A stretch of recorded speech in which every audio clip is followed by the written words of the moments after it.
Yields. Chair recognizes a former FBI agent from Pennsylvania, Mr. Fitzpatrick. Thank you, Mr. Chairman, and thank you all for being here, and more importantly, thank you for what you do. Your work is not easy. We know that, and we're here to support you in any way necessary.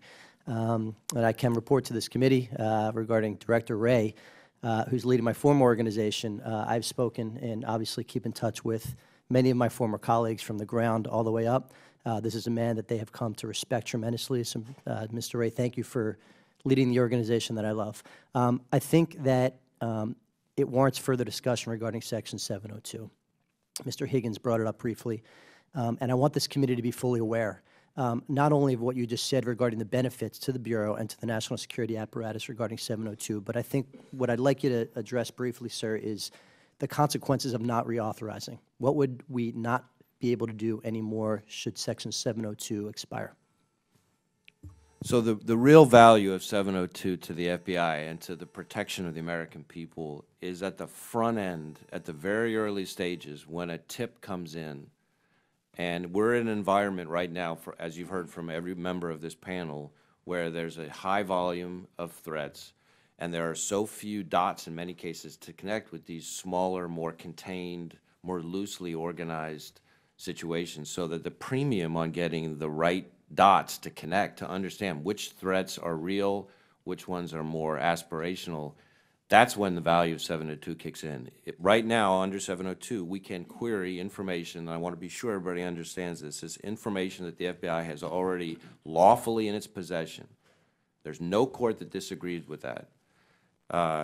And right now, they can query that information and know that this tip from state and local law enforcement or somebody in the private sector is one that really matters and allows us to mobilize resources to be sure that we get in front of the threat.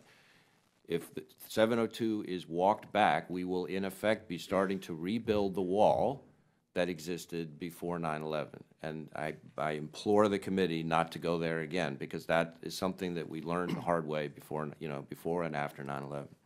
Thank you, Mr. Wray. And we have a lot of people on this committee asking what we can do to help. This is Exhibit A of where we can help. We have to reauthorize Section 702. It is absolutely imperative. Secretary Duke, I had the honor of visiting Puerto Rico last week. As you know, this committee has oversight over FEMA. I described the experience as heartbreaking and heartwarming all at the same time. Walking through the convention center where some amazing work is being done by a great team of federal agencies who have challenges. My concern is, and if you could address this, FEMA is spread very thin right now. They're responding in Texas, they're responding in Florida, and they're also responding to what I believe to be the most challenging situation in Puerto Rico, logistically being over 1,000 miles off the coast of Florida. They had an antiquated infrastructure and electrical grid to begin with, and they dealt with a Cat 5 hurricane right through the island. 190-mile-an-hour sustained winds for a 12-hour period of time. The citizens there described it to me as a 12-hour-long tornado. It was absolutely devastating. What are we doing specifically for Puerto Rico, given the unique challenges logistically and economically that those people face? Because I think it's important that we constantly talk about and remind everybody that they are American citizens too. Right. Yeah, Puerto Rico and the U.S. Virgin Islands definitely had some unique challenges.